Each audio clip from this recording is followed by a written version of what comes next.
So gustong tanaw sa pinaypay, ayaw lang nga tanawon gyud. Practice ang gid nato. At least natay makatunan. Unsa ning pinaypay? Na pinagbadlong nako nga kun mahimo ko no dili lang ko no magsig volunteer sa social media.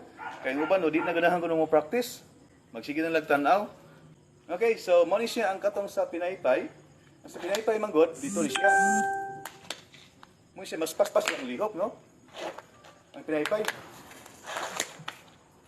Mas paspas niya kay mubo man. Ang pangutana, unsa ko may resulta ug ko nang gamiton ako taas. So kamo mismo may ako kamo may mo conclude in accordance sa inyong nakita.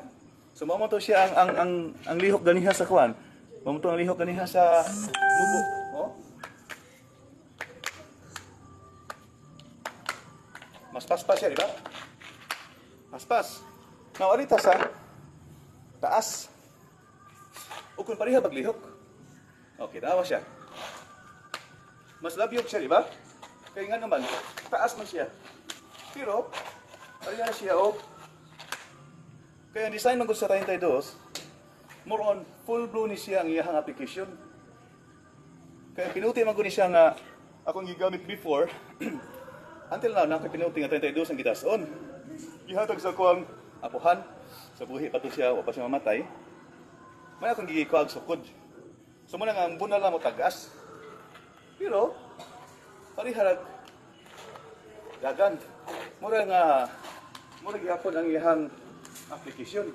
The good thing is that, after ka naggamit ng 32, inigbalhin mo sa 28, mas paspas siya.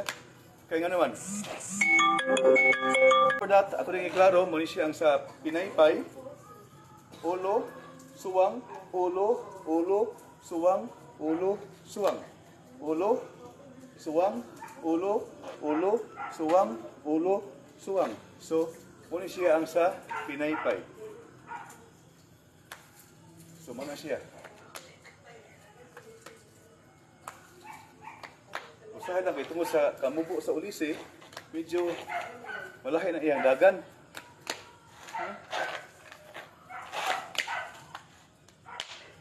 So, muna siya, no? Ang pinaypay.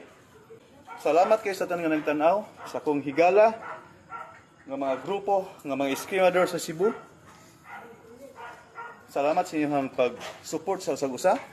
Ug salamat nga kita nagkatambayayong alang sa usa ka katuyuan, and that is to promote, propagate the Filipino martial arts. Nainang utana ka ganiha, kagadian akong apuhan nga nagtudo nako. Ang akong apuhan before siya namatay, mao si Grandmaster Dalmasio Incio nga Likaway, taga San Fernando, Cebu.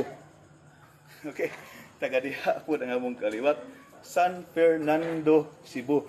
Natawo siya niya itong tuig 1914. Okay, 1914. Unya namatay siya niya itong 1984 sa edad nga 70 anyos. Veterano sa World War II. Ug diha na ko nakatunan niya ang pipila nga inyo nakita sa atong techniques sama sa combat judo and combat knife fighting. Diha nato gikan. Diha nato nakuha. Okay? So naay sistema sa nga gitulo sa akong apuhan nga mo ang scream nga wala pa nako matudlo until now. And we call this one Linambay Iskrima. Okay? Linambay Iskrima. Kung i-discuss next time. See you again and thank you very much. Luzon, Visayas, Mindanao sa tanan nga nag-follow. Salamat and keep following.